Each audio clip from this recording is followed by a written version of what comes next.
Pasteur Dakumoda a été ordonné comme pasteur. Il a passé par les tirs d'âme pour savoir tout ce qu'il a fait dans les mondes et quelles sont les choses qu'il a pratiquées, même les jours de baptême. Parce que tant remis la maille, alors j'avais compris que c'était la fin de Linda. Fait à saison, on a pour dans la saison. Je priais avec lui, il y a eu un contact. Le dernier jour, elle n'a pas papa, on a prié, on a côté 4 jours. Nous avons le 4e jour, nous avons préféré. Après la délivrance, tout cela, les appels à Nzambe. Lorsque l'appel de Dieu arrive, d'abord c'est le Père qui témoigne que celui s'est appelé. Pasteur Christian était un serviteur vrai de Dieu. Et Pasteur Christian, il a marché selon les principes de Dieu. Et jusqu'à sa mort, il n'a pas cédé au diable, à la tentation qui s'est passée. Ça, c'est la pensée de Denis, mais ce n'est pas la pensée de Dieu. Denis, s'il vit aujourd'hui, c'est Dieu qui l'a voulu. Chacun a son temps. Le Christian avait son temps sur la terre. Il a fait ce que Dieu l'avait dit de faire. Et puis il est parti. Voilà, merci de nous suivre sur Bokeseni Ezali, mesdames et messieurs. Bonjour partout dans le monde où vous allez suivre cette émission. Surtout que dans le monde pastoral, si je peux me le permettre de dire comme ça, le pasteur Dakumoda nous a quittés. Le pasteur Dakumoda, qui artiste, musicien à l'époque, et aujourd'hui, il est devenu serviteur de Dieu. Alors, pasteur Dakumoda Azalarana Lemba, Nenge Toza Witozana Katia Lemba, Toye Kokutana na basal Nanzambe, O Basangani Ebele, pour la réunion et à obsèque, il y a pasteur Dakumoda.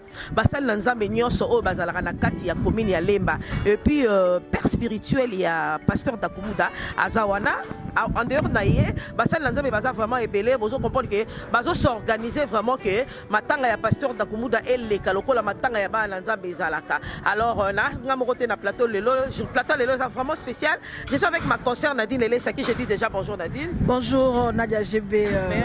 Merci beaucoup pareillement, ma chérie, je t'aime de tout mon cœur, l'enfant. Voilà, merci beaucoup à tous mes fidèles. Il y a beaucoup de télévision, chaîne actualité, toujours actualité. Malgré Mboulé comme mélangé, mais trop ça la bémosa parce que tu as toujours Baoumou ya Mosala, il y a bino surtout ba fidèle na biso ya beaucoup de télévision. Ah toye ina mabela lemba pona kopanja teke. Na mulai to bela mozindo, mingi na lokota linga nga mina ngambo koto, to koloba pour kutana zali bongo. Comment je peux vous dire le pasteur et puis pena père spirituel parce que Dakumoda to kolobera ah basala nzai badala vraiment belé awa bomo la bino moko tokoba. Comme je vous avais dit déjà, il y a des hommes de Dieu, ils sont nombreux. Na organisation et obsèque à pasteur Dakumoda. Bazolinga vraiment obsèque on a les cadines de son nom Nengeba Nanzambe balela matanga. Certes, pasteur Dakumoda azala qui paie artiste musicien à l'époque, mais surprendre biso vraiment ya kokamo ezali que bana Nanzambe bazangani bana Nanzambe kaka neti bangaite mais ba pasteur basangani po ba bongisa programme ya Dakumoda et sengonanga ezali que lelo nazokuta na pena père spirituel parce que beaucoup de gens baolo baki abongola ki motema te père spirituel de tout le monde ma question mais bébé yenda ko ebisa biso ça que délivrance ya solo to ya lukuta ensemble avec vous tozo pesa déjà basal Nanzambe mbote. Voilà, place maman na likambo ezali Nadine Lélé savana pesa au micro, place maman na likambo ezali papa ya molimo parce que bato belé bazo mituna mituna, est-ce que pasteur Dakumoda a été délivré? Est-ce que tango azalaki musicien profane basalaka mwa ba biloko wana bino moko boyebi tokotanga kombote pasteur papa ya molimo ya papa Dakumoda est-ce qu'il leka qui sait qu'il a ba délivrance? Il est là l'homme de Dieu tozanaye pasteur bato batuni mwa mitune belé. Est-ce que pasteur Dakumoda ayamba ki penda Seigneur Jésus-Christ comme Seigneur sauveur ou bien quand ndenge comment on a kishasa ou laluka olambuke comme mon pasteur? Non, pasteur Dakumoda a été né de nouveau. Ayamba comme Seigneur et sauveur. Il a reçu le baptême d'eau et le baptême de l'esprit. Et c'est un nouveau converti, quelqu'un qui avait reçu Jésus comme Seigneur et Sauveur. À l'égal, on va procéder au Nzamba Lexara, Motuso Gabengye. C'était ça pour Naroloba. Vraiment, ça l'a sauvé. Mais pour Naropé, ça, ça a pris du temps. Ça fait au moins 4 ans. Avant oui. Non, c'est l'appel. Appel Nzambe omoni mutagozala azotambola za na kati ma mususu mais même soit appelé par Dieu mais en attendant parce que la Bible dit chaque chose a son temps. Il y a un temps, c'est la part de l'homme fait son alors Maramunae, mais lorsque le destin de Dieu est comme Mara, Nzamba Benga qui est vraiment Nzamba Benga comme tout le monde. Cela veut dire que comme tout chrétien, bon limotema, oyambi Yesu, olekina baptême d'eau, aux yeux baptême du Saint-Esprit. Et Dieu a fait grâce. Et appelle au ministère, tant que appelle au ministère, il y a un ordonné qui comme pasteur, et pasteur confirmé. C'était ça. Non, la délivrance c'est un processus. Écoute-moi d'abord. La délivrance c'est un processus. C'est-à-dire, Dieu est en train de délivrer l'homme petit à petit, parce que ce n'est pas l'homme qui délivre, c'est Dieu. Vous comprenez? Dieu délivre petit à petit. Et lorsqu'il est en train de délivrer, alors qu'est-ce qui se passe pour mission de la perfection? Alors c'était ça, il a passé par les Kirdam pour savoir tout ce qu'il a fait dans les mondes et quelles sont les choses qu'il a pratiquées. Et lorsque quelqu'un passe par les Kirdam, et on est en train de quoi? Il y a un programme uniquement par rapport à ça. Et à part moi, il y avait quand même quelques personnes, intercesseurs, qui on a prié. Même les jours de baptême, vous savez, même c'est que parce que alors j'avais compris que c'était la fin des Linda. Fait à saison, on a pour la saison, c'était pareil. Bon, je bénis. Voilà, merci beaucoup à tous mes fidèles. C'est une télévision. Papa, namon puka nandai ko luko makasi na zio penza lelo. Papa na biso da kumuda ataka moto ba sirène, ba témoigner za kopesa, ataka moto mo vraiment na yebite to ko lo bandeni. Mais sika appel na ye, on ko la benga kabianga kai. Ezaka na no lenge nini. Lelo keno lelo akoma lelo mosala nzambe. Ezaka po ale kana délivrance. Ezaka ndeno kenda mati nanda ko neto sika répétera kuna, tout ezaka no ndenya peine. Pour ko mona batuana, on dirait banganga personne. Mais kana ko manyola. Bon, appel na ye les kagabo. D'abord Ezamarambo dans le barquet. C'est un programme de Dieu. L'appel de Dieu, c'est un programme. Dieu appelle et l'homme répond. Alors, qu'est-ce qui se passe? Nabesama possédé, ma marche dans mon kaki. Alors, j'ai été invité à une réunion de mariage. Ezara petite sœur Naé, à Balaka, lorsqu'à Bali, et puis c'était ma première fois de croiser avec lui. Alors, lorsqu'on s'est croisé avec lui, on a eu des contacts, on commence à s'appeler. Et pendant qu'on s'appelait, il y a un moment, parce que moi j'étais à Brazzaville, à un moment il m'a appelé parce qu'il avait un problème. Dans son couple, il m'a appelé, je suis venu. Et lorsqu'on m'a pris en charge, c'est pas c'est la première fois dans Sammelanaï. Et lorsque je priais avec lui, il y a eu un contact. Parce que vous savez, lorsque tu t'approches de Dieu, il y a toujours un contact. Toute personne qui a croisé Dieu dans sa vie, il y a toujours un contact. Et puis qu'est-ce qui s'est passé? Il a eu les contacts avec le Seigneur. Et dans ces contacts, il priait. Je me souviens un jour, à Kotaka retraite moi à 4 jours. Tant à Koti retraite à 4 jours, parce que je dormais chez Epanaï. Le dernier jour, Ebsina passe papa, n'a pas prié, n'a côté retraite moi 4 jours. N'a pas dit, Nzambe 4e jour nanga, moula préférée. Alors lorsqu'il a commis 4e jour, pas fond la gêne naé, Ebsina papa, les lombo la fait bêta na senga Nzambe. Alors après quelques temps, je vis les ciels s'obscurcir et moule bêti. Étant qu'un homme de Dieu, celui qui a l'esprit de Dieu, j'ai compris que c'est cet homme-là, c'est un oint de Dieu, c'est un appelé de Dieu. Alors, dans l'exercice toujours de la foi, après la délivrance et tout cela, on appelle à Nzambe Yaka. Lorsque l'appel de Dieu arrive, d'abord c'est le Père qui témoigne que celui-ci est appelé. Parce que dans l'appel, il y a toujours ce qu'on appelle le fruit de l'appel. L'action qu'il avait produite, c'était le fruit de son ministère. Alors, on a compris que c'est quelqu'un qui a reçu Dieu. qui a reçu l'appel du Seigneur.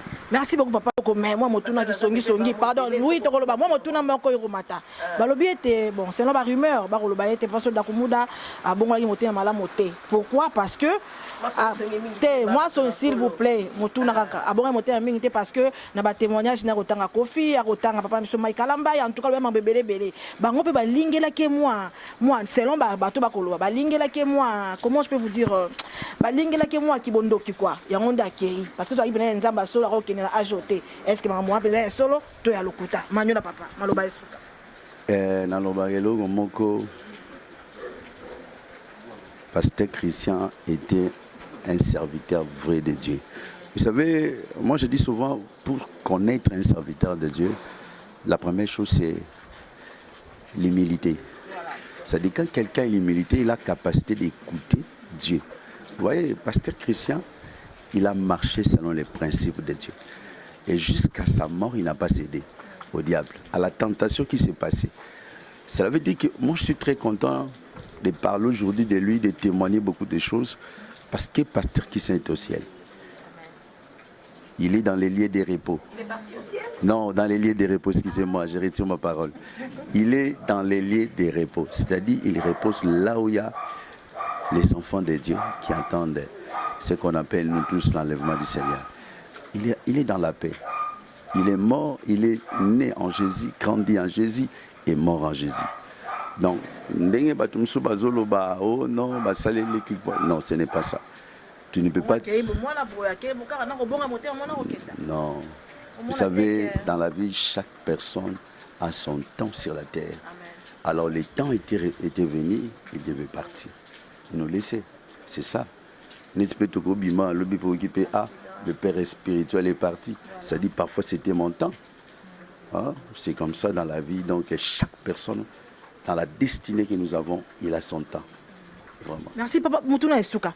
Na kotana baitandoke papa na biso Denis Lesta pardon to monga ko kufuate na âge bomwana ça veut dire 30 ans 40 ans faut kufara na 120 ans moto to kufara âge mwa bomwana et ali sacrifice. Est-ce que on a dit ça ouais que sacrifice c'était pour ya lobaki yango pour ali serviteur de Dieu. Donc tu vas na mosala na to mutuna mituna na ngai bien papa. Non. Non, le belo moko. Tu sais, ngana mutuna la ndabilo misu va pas en pambanate. Ça, c'est la pensée de Denis Lesta, mais ce n'est pas la pensée de Dieu. Denis Lesta, s'il vit aujourd'hui, c'est Dieu qui l'a voulu. Chacun a son temps. C'est tout. Le chrétien avait son temps sur la terre. Il a fait ce que Dieu l'avait dit de faire. Et puis, il est parti. Papa na mekano ko yanula na yeba etonga nini we senga biso bandimi ya kokenda bo pesa mwa bilembo parce que to moi papa so Mike Kalamba biso moni pasteur mais papa so da Kumuda témoigner lobi ki azaki bo bo pesa biso moi etonga muntu ko bondela ko papa et puis pe moto na museko matanga délivrance à Marie de nuit robe na musele kete liboro donc poukou ezanga mabete manyola. Ok, Nzambe apambola, merci pour la parole. Na oloba toujours que vous savez, dans le monde spirituel, il y a beaucoup de choses. Hein? Le monde spirituel est tellement vaste. Et quant à moi, j'aime pas juger ce que l'homme fait avec son Dieu. Parce que mais la chose la plus importante, c'est quoi? Pour savoir là où mettre les pieds, c'est de savoir là où Dieu t'amène. Parce que je ne crois pas que Nzamba Rolinga et moi, prenez exemple Nengoza, la chose la plus importante, c'est ça. Lorsque tu es assis aux Écritures, vous savez, le problème de la chrétiens, amis, nous ne voulons pas méditer la parole de Dieu. C'est ça la boussole que Dieu nous a donnée. C'est ça la clé du royaume. Ma sœur, si tu lis la Bible très bien, tu vas comprendre. Vous savez, même il y a une histoire qu'on appelle l'histoire des livrets et le blé. La Bible dit qu'il y avait un homme qui avait un champ. Il a sémé la bonne sémence. Mais la nuit, l'ennemi est venu s'aimer la mauvaise sémence. Mais lorsqu'il fut le jour, les serviteurs viennent dire, ah mais qu'est-ce qui s'est, maître, tu n'as pas sémé ça. Mais qu'est-ce que le maître dit? Laissez-les croître ensemble. Il y aura un moment où le jugement de Dieu passera. Voilà pourquoi la Bible dit, le Fils de l'homme est venu pour détruire les œuvres de ténèbres. Donc c'est pour dire une chose, que quand tu lis très bien la Bible, tu vas comprendre un vrai serviteur, un faux serviteur. Merci papa. Moi papa ta ko nyobanyola moi mbako pada motuna ngwango papa. Nayeka na yeba. Molimo mari de nuit topé ya blocage, topé ya freinage. Maman c'est lekete. Topé na moi mpuku. Si le pasteur a répondu avec beaucoup de réserves pour M. Saboyi, polémique, pasteur pétage, mais moi j'aimerais te dire ceci, même David, que Dieu a appelé l'homme selon mon cœur. David a Saki Mwana et puis mon année à Koufaki, à Kotaki, à Sukola, à la Tibilamba. Donc la mort elle est naturelle. Dieu est le maître des temps et des circonstances. Et c'est pourquoi il a permis que le pasteur d'Akumouda puisse partir. En fait, vous avez été pasteur d'Akumouda, c'est ça, hein? C'est ça. Ok. J'aimerais un peu y aller parce que Naouté Koyamba, Moussa Nanzame Moko de mission Nanga, il a dit, il doute fort que pasteur d'Akumouda est vraiment la délivrance. Parce que ce qui est la délivrance, il faut bala qui s'abisso, bola qui s'abisso, moi photo. Moi vidéo ndenge ezalaka ke mutaye sa délivrance bakisa yeki nango yango yo linda wana zaki mutu amai aye bakangaki na mwa mulangi yango yeki nango mais jusque là le quoi to moniteur to kondima te a douter d'abord na père spirituel et puis a douter la bide ba collaborateur. Merci beaucoup pour la parole. Mais avant de répondre à la question, nalingi na épingler le romoko oyo ba kulutu ba ene nanga ba lobi awa. Eza que kolo ebisi Ezekiel alobi omoni mabe wana zomona. So lobité makila ya mutu wana e alikolo na yo mais soki o avertir ye makila na ye e kayo kité likolo mutu na ye moko parce que Christian outi bisika wana tango abimi na média pour na kolobaka na tiki mutu tel à la place tel asali kaka okolo ebisaki Ezekiel aboyi na ye nyonso ezali mama aboyi na ye makila ya bandeko wana o basolo batangi bakombo na bango ezali kolo na ye pendant que ya yebaki vérité yango moni ya beleli par rapport ya Bible parce que constitution à pasteur Christian c'est la parole donc o ezo ça la force na ye c'est la parole yango moni abeleli bakombo ya bato baza na kati ya tena pour que babongola mitema ndenge Bible lobi wana na leki. En ce qui concerne la conversion, pardon. Oui, Abel est là qui peut bongo la motema. Balbara l'état infractueux individuel. Et puis balbara les sali est individuel. Mais tant où y nzamba touti nzamba lobine tinga ina diabo ngana mona pasteur ngada dia ona telemi. Mais na pasteur te et moi on a bien moi même na la pasteur te ba pesa maman na suspension belé à cause de moi. Mais si ko tant on a histoire koki na kena na église biso to fuka mato chama bo boye église so na to fuka mami to chama bo. Nakendaka maintenant ndenge mona mama abisoté siko ye tangu na ye ekokaki il a eu à laisser tout ce qu'il faisait là il a dit na landa yesu na makolo na maboko nanga. Est-ce que c'était vraiment important de citer les noms de gens? Il y a pas ça dans même chose que voilà l'autre pasteur comme il a cité les noms par exemple de pasteur Mike Kalamba, Moïse Mbi, des choses comme ça. Est-ce que c'est vraiment important? Bon, en fait par rapport à la question il faut qu'on éclaircisse yango. C'était pas intentionnel et autant à combo il y a frère Mike Kalambai. Donc, c'est qui idée n'a été. Lorsque le pasteur Christian s'est converti, a Vandi, et il y a le frère Kofi à Benguié, pour Ibsaïe, il y a des blagues, mais oh ya, Fozonga, Folukanga, il y a été na epena na ndenga solo, c'était Ozonga, habité na katisi na ndenga solo. On dit matin, mais place yoza kuna, mais na petit nom à te préparer na concert.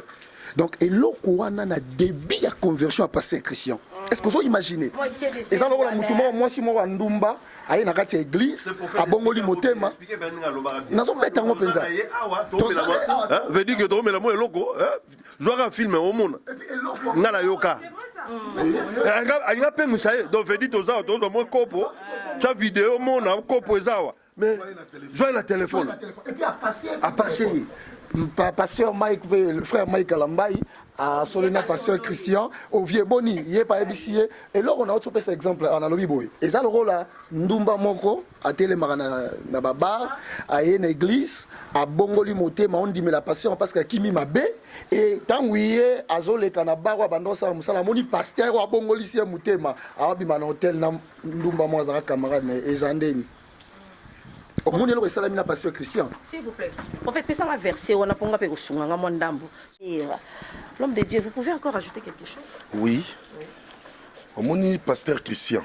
Tia Koufiwana, pasteur Christian, abandé kotanga ba kombo ba touté pamba pamba. Ba kombo mi balé obo cité wana. Il y a frère Kofi, na frère Mike, pour ba benga kiye.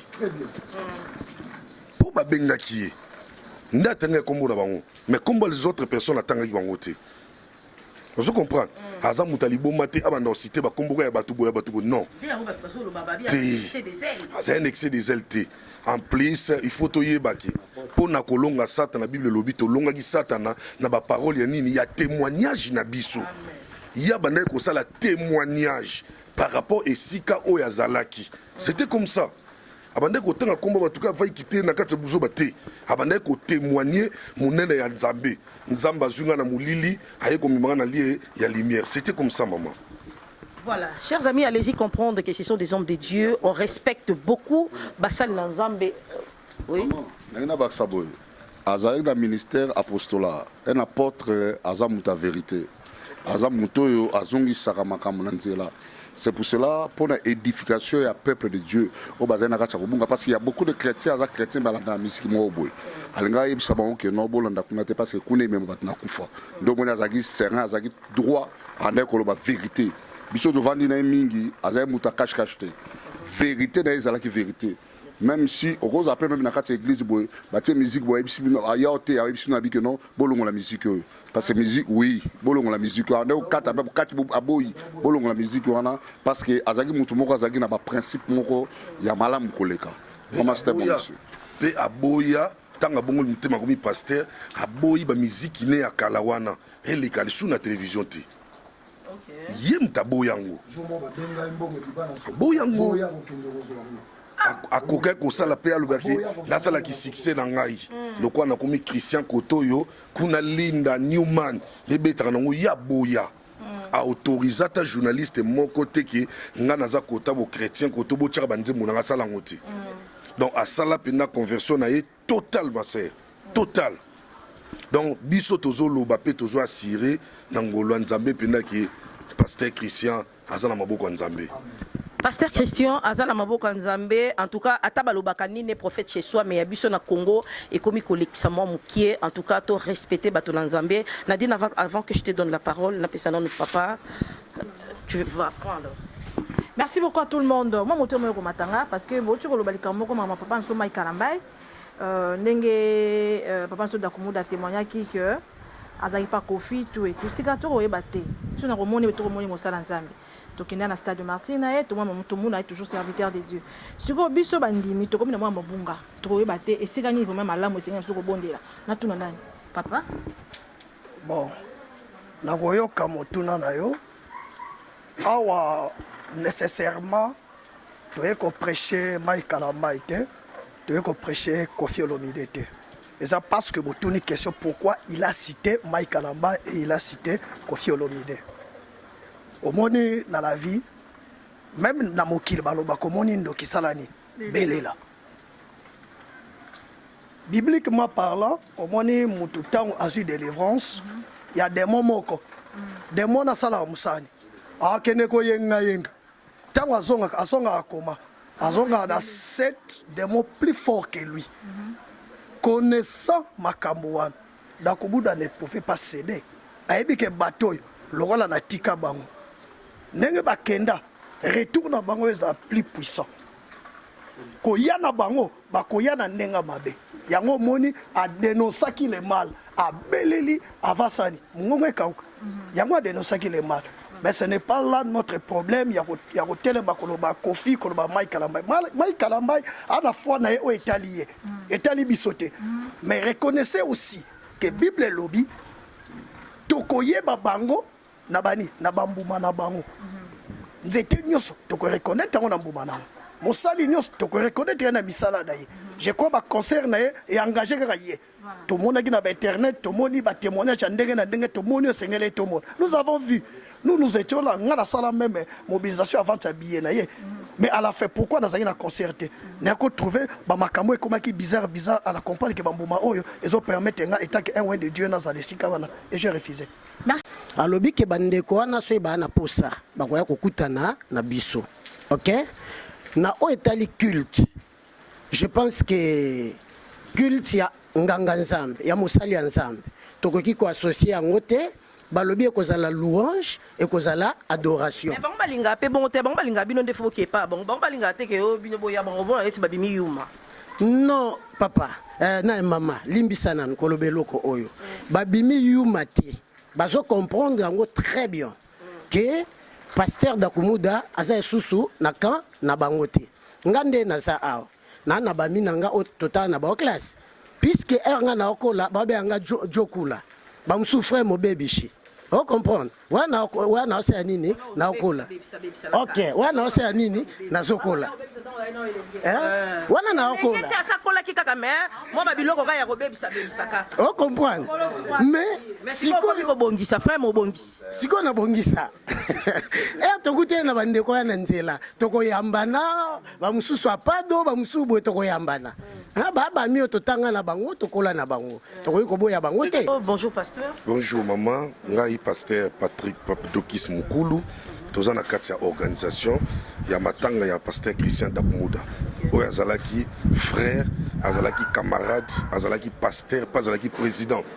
Oyo abongola motema à 100%. A recevoir Christ lokola Seigneur sauveur personnel. Donc alongwa déjà na ngambo wana kuna. Aza pasteur oyo ateya na kati ya église na biso. So passé na kati ya église na biso moko toza awa ba témoignage ezali. Ya ba prédication na ye, ya ba service oyo ya sala musali ya Nzambe. Pasteur Christian Dakumuda. Merci pasteur. Bonjour pasteur. Bonjour maman journaliste. Moi c'est l'apôtre Melchisedek Engi. J'étais collaborateur de notre très cher papa qui vient de partir, le pasteur Christian. Il était un mentor pour moi, il était ami pour moi. Donc on a travaillé avec lui. C'est pourquoi nous sommes là pour se préparer comment va se passer les obsèques. Merci beaucoup. Alors, vous allez comprendre, dans un pasteur, quand il y a un docteur Bazali, un prophète Bazali, un pasteur Bazali. Le quoi, on a une identité, on a besoin d'un pasteur déjà cordon à un prophète, je vous signale. Par hasard. Bonjour, maman journaliste. Moi, c'est l'apôtre Jonathan Sikomor. Je suis le directeur du cabinet du président Dakumuda. Tout travail qui est vraiment naïe. Pour moi, c'est un ami. Azam Mutumoko Amakatinga Makasi, la sagesse naïe, l'intelligence naïe. Vraiment, nous avons perdu une bibliothèque. Voilà, programme Asuka Ekopé Sama Bongo parce que Azana famille naïe, très cher fidèle abonné de Boukissini Zali TV, allez-y comprendre que malgré Moutaza Moussal Lanzambe, Azana Pena papa, Azana maman, Azana famille naïe, Yango Bassal Lanzambe, Bazoze la famille. Mais, Tokozon Ali Soussou, Tokozo prophète, Azon Bonga, ma poème, Mituna Moebele, Nano Totunité, cordon, le temps bas, Koutanarana, famille Basanganaka, Tokozon Ali Soussou, Sabino, pour moi, Mitune Zebele, Bozo s'inquiéter pour rien. Bazotine de la biso, ba vidéo, il y a délivrance, il y a pasteur Dakumuda, Nenga Tikaki, Bakisi, photo ezali pour Batebele pour se poser ma question que tout le monde a ta photo te, ici qu'a déposé qui c'est pas papa Moli, mon papa Moli, moi la commis qui était sa poste espèce ton Dieu ma casse.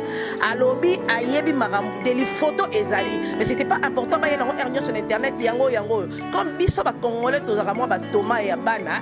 Bon, qui sa photo pour le monde awawa déjà les nazolo baboué ba ko insérer photo ba mon la délivrance et salemaki et puis le pasteur avait vraiment réussi Seigneur Jésus-Christ comme Seigneur et Sauveur, il a été délivré et Nzambe a bengakié a eu appel Nzambe. Voilà pourquoi le lot de bengaye pasteur Christian Kimbupusu.